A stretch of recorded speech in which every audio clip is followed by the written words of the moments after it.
दोस्तों, दिन भर की खबरों को लेकर आपके साथ हूं मैं अलका कथोरिया। तो बुलेटिन को स्टार्ट करने से पहले नजर डालते हैं आज की हेडलाइंस पर। सरकार द्वारा पीटीआई अध्यापकों को हटाए जाने के बाद से पीटीआई का धरना प्रदर्शन जारी। कांग्रेस विधायक बीबी बत्रा पहुंचे समर्थन देने। स्टूडेंट फेडरेशन ऑफ इंडिया ने हरियाणा सरकार व मध्य प्रशासन का फूंका पुतला। जिले में विभिन्न क्षेत्रों में कोरोना संक्रमित व्यक्ति मिलने पर उपायुक्त वर्मा ने किए कंटेनमेंट व बफर जोन घोषित। सांडों से निजात पाने के लिए पशुपालन विभाग की सराहनीय पहल। विभाग की नवीनतम योजना से केवल बछड़ियां ही होंगी पैदा। पूर्व मुख्यमंत्री ओम प्रकाश चौटाला का सीएम मनोहर लाल को सीधा चैलेंज। चुनाव में सामने आए खट्टर। हरियाणा आएंगी दो बड़ी कंपनियां, सरकार से मांगी 350 एकड़ जमीन। दिल्ली में नहीं लगेगा लॉकडाउन। कोरोना के बढ़ते मामलों के बीच सीएम केजरीवाल का ऐलान। अब खबरें विस्तार से। कोर्ट के आदेश पर सरकार द्वारा पीटीआई अध्यापकों को हटाए जाने के बाद अपनी बहाली की मांग को लेकर पीटीआई अध्यापकों ने आज सोनीपत स्टैंड चौक पर लघु सचिवालय के बाहर धरना दिया। वहीं आज रोहतक से कांग्रेस विधायक भारत भूषण बत्रा पीटीआई अध्यापकों के प्रदर्शन में पहुंचे और अपना समर्थन दिया। पीटीआई अध्यापकों ने सरकार तथा प्रशासन के खिलाफ जमकर नारेबाजी की।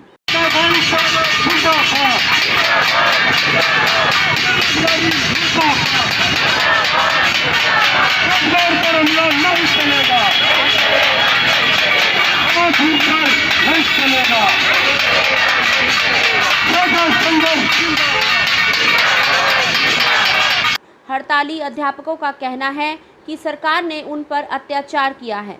उनका कहना है कि इंटरव्यू लिया गया था। इंटरव्यू में 25 से 30 इंटरव्यू नंबर जो किए गए थे वो हमने नहीं किए थे, हम लोगों ने किसी ने नहीं किए थे। हमें तो सिर्फ बुलाया गया था, उसके तहत हमने अपना इंटरव्यू जाके दे दिया। HSC जो बोर्ड के जो मेंबर्स हैं उनकी ये कमी है, उन्होंने इंटरव्यू बदला, हमने इंटरव्यू नहीं बदला। 10 साल से हम नौकरी कर रहे हैं। मैं विडो हूँ, मेरे पास मेरी एक बेटी है 11-12 साल की। उसका सारा जितना भी खर्चा है, जो भी चीज़ें हैं, सारी रिस्पॉन्सिबिलिटी मेरे ऊपर है। मेरे पास इनकम का और कोई सोर्स नहीं है। इन लोगों से मुझे कोई हेल्प नहीं है। अब आप बताइए, जब सरकार ने हमें 10 साल बाद यहाँ से निकाल दिया, इस जॉब से हमें रेस्टिकेट कर दिया, इस्तीफा दे दिया हमारा, तो अब हम आगे क्या करें? हमारे पास इनकम का कोई भी सोर्स नहीं। अब हम कहाँ जाएँ? मैं अपनी बच्ची को लेकर कहाँ जाऊँ बताओ? सरकार ने तो हमें मरने पे मजबूर कर दिया। आज नहीं तो कल दिमाग में ये आती है कि अपनी बेटी को लेकर फांसी पे चढ़ जाओ, और डेली यही सोचती रहती हूँ। और शायद कभी ना कभी ये काम हो भी जाएगा, और उस मौत के जिम्मेवार कौन होंगे? हत्या सरकार होगी और कोई नहीं होगी। सुप्रीम कोर्ट ने सरकार को तलब किया था कि आप एक एफिडेविट दे दें कि जितनी भी आपके पास वैकेंसी खाली है, और ये 67 लोग जो 10 साल से तुम इन पीटीआई के खिलाफ लड़ाई लड़ रहे हैं, उनको भी आप कहीं ना कहीं एडजस्ट कर सकते हो। और लेकिन सरकार ने क्या किया, अपनी रिपोर्ट में नील करके भेज दिया, और उन्होंने कहा कि हमारे पास वैकेंसी खाली नहीं है, जो सरासर झूठ है। सर्वोच्च न्यायालय में जाकर ये खट्टर सरकार झूठ बोलती है, उसके नुमाइंदे, उसके अधिकारी झूठ बोलते हैं, और हमारे पास उसके प्रमाण भी हैं, हमारे पास सारी चीज़ें हैं, और आपको दिखा के रहेंगे उसके लिए। परीक्षा के दौरान हॉस्टल ना खोलने को लेकर स्टूडेंट फेडरेशन ऑफ इंडिया ने हरियाणा सरकार व मध्य प्रशासन का पुतला फूंका। इस दौरान केंद्रीय कमेटी सदस्य विनोद गिल मुख्य रूप से शामिल रहे। राज्य सचिव सुरेंद्र ने कहा कि हरियाणा सरकार द्वारा नोटिस निकाला गया है, जिसमें कहा गया है कि हरियाणा से बाहर के अंतिम वर्ष के विद्यार्थियों को प्रमोट किया जाएगा व हरियाणा के छात्रों की परीक्षा ली जाएगी। हरियाणा सरकार के द्वारा विद्यार्थियों के साथ ये सौतेला व्यवहार क्यों? एसएफआई इसे कतई बर्दाश्त नहीं करेगी। आज student federation of India SFI ने पूरे प्रदेश भर के अंदर सभी जिला हेडक्वार्टर ऑफ यूनिवर्सिटियों के अंदर हरियाणा सरकार शिक्षा मंत्री का पुतला जलाया, क्योंकि आज जिस तरीके का हरियाणा सरकार विद्यार्थियों के साथ सौतेला व्यवहार कर रही है, एक चिंता प्रकट करने की आज विद्यार्थियों को मजबूरी कर रखा सरकार ने कि एक मानसिक प्रेशर सरकार लगातार विद्यार्थियों पे नए नए फरमान जारी करके निकाल रही है। एक तरफ हर रोज़ हरियाणा के अंदर कोरोना के केस लगातार बढ़ते जा रहे हैं, और दूसरी तरफ हरियाणा सरकार विद्यार्थियों के साथ तानाशाही रवैया करते हुए मैथ सर्वेंट चार्ज, हॉस्टल खाली करवाने का, परीक्षा के नोटिस जारी करने का लगातार काम कर रही है।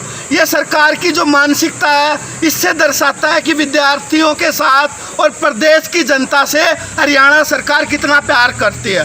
हरियाणा सरकार भाजपा की जो वर्तमान में है वो अपनी उपलब्धियां गिनवाने में रैलियां करने लग रही है, लेकिन विद्यार्थियों के साथ जिस तरीके का बर्ताव किया जा रहा, अगर विद्यार्थी यहाँ हॉस्टल के अंदर आएगा या कैंपस के अंदर एग्ज़ाम देने आएगा तो वो कोरोना महामारी जो आज पूरे देश के अंदर विश्व के अंदर फैली हुई है एक बड़े स्तर पे विद्यार्थियों में फैलेगी।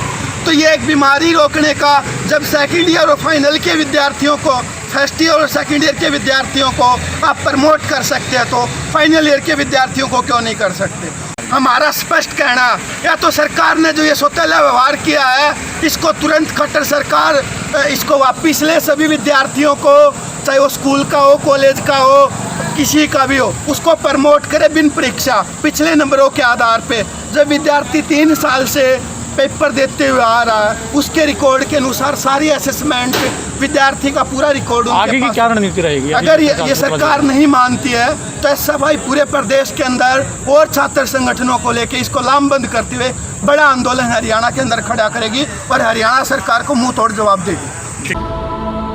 जिलाधीश RS वर्मा ने जिलों के गांव ब्राह्मणवास, नयाबास, गढ़ी सांपला, रोहतक के वार्ड नंबर 1 के न्यू शास्त्री नगर, सेक्टर 2 दरियाव नगर, राम गोपाल कॉलोनी, सूर्य नगर मॉडल टाउन और महम के विभिन्न वार्डों में कोरोना संक्रमित व्यक्ति मिलने के बाद कोविड-19 के सामुदायिक संक्रमण को रोकने के लिए उपायुक्त ने इन क्षेत्रों में कंटेनमेंट जोन और बफर जोन घोषित किए हैं।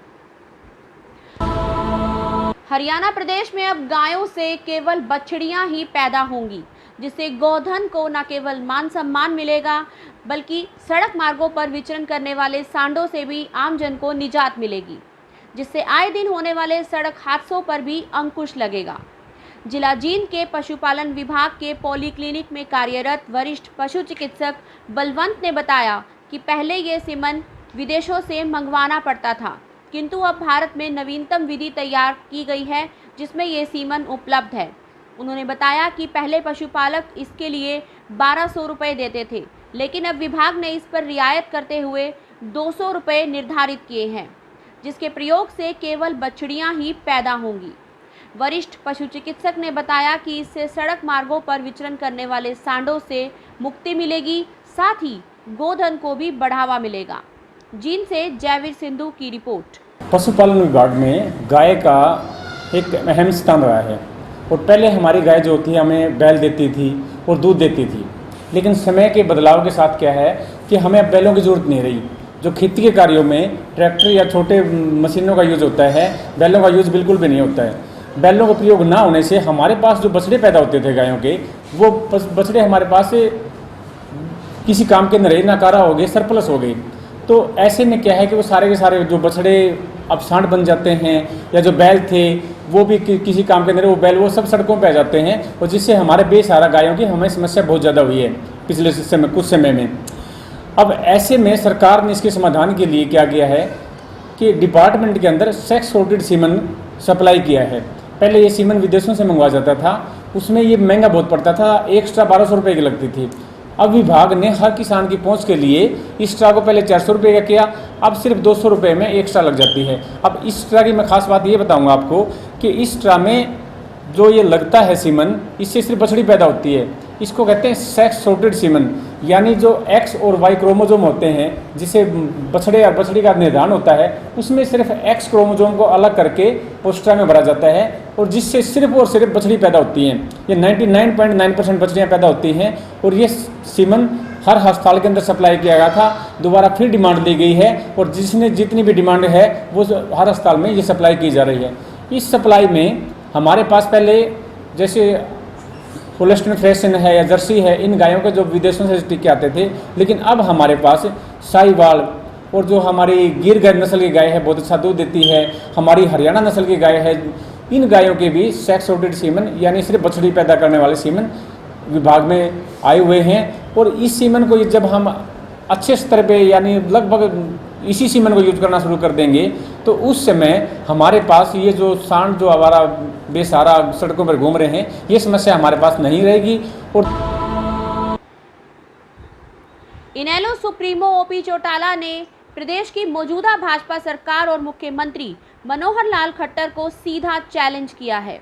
आज चंडीगढ़ में पत्रकार वार्ता के दौरान ओपी चौटाला ने कहा कि अगर सरकार को इतना भरोसा है तो मुख्यमंत्री खुद चुनाव लड़े और मैं भी जेल से बाहर आ जाऊंगा तो उनके सामने चुनाव लड़ूंगा। सीएम चुनाव लड़ ले, फिर हकीकत पता चल जाएगी। इस मौके पर बीएसपी के कई बड़े नेता इनेलो में शामिल हुए। हरियाणा विधानसभा के 90 क्षेत्रों में से 70 तो रिजर्व है।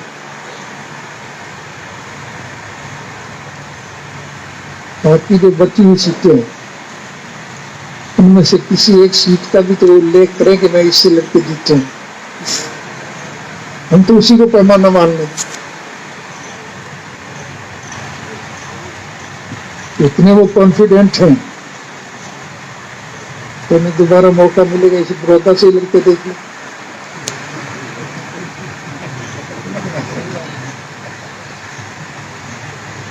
अब मेरा ख्याल मुझे भी छुटकारा मिल जाएगा। मैं भी लड़ दूंगा, जरूरत ही नहीं, फिर आपको अपने आप ही सारा पता लग जाएगा। उसमें पूरे हरियाणा प्रदेश के साथियों का तो ये रहा कि गठबंधन की सरकार प्रदेश में बने, लेकिन पार्टी की सुप्रीमो हाईकमान की ओर से मैसेज आया कि गठबंधन तोड़ो, और बिना किसी कारण के वो गठबंधन तोड़ दिया गया, जबकि वर्कर उसे तोड़ना नहीं चाहते थे। दिल्ली में हमारी पूरे प्रदेश की बैठक हुई, जिसमें पूरे प्रदेश के नरेश सारंगी पूर्व में प्रदेश अध्यक्ष रहे, कश्यप जी हैं, नरेंद्र प्रजापति की तमाम टीम यहाँ बैठी है। हम सब ने कहा गठबंधन ना तोड़ा जाए। गठबंधन तोड़ना तो वे वही बता सकते हैं उन्होंने क्यों तोड़ा है, गठबंधन की सरकार क्यों नहीं बनाना चाहते थे। इन्हीं बातों से दुखी होकर के मान्यवर काशीराम साहब की नीतियों को कहीं ना कहीं छोड़ करके आज उनके सिद्धांतों के खिलाफ फैसले लिए जा रहे, इसलिए हम चौटाला साहब की लीडरशिप में आज लोकदल पार्टी में शामिल हैं।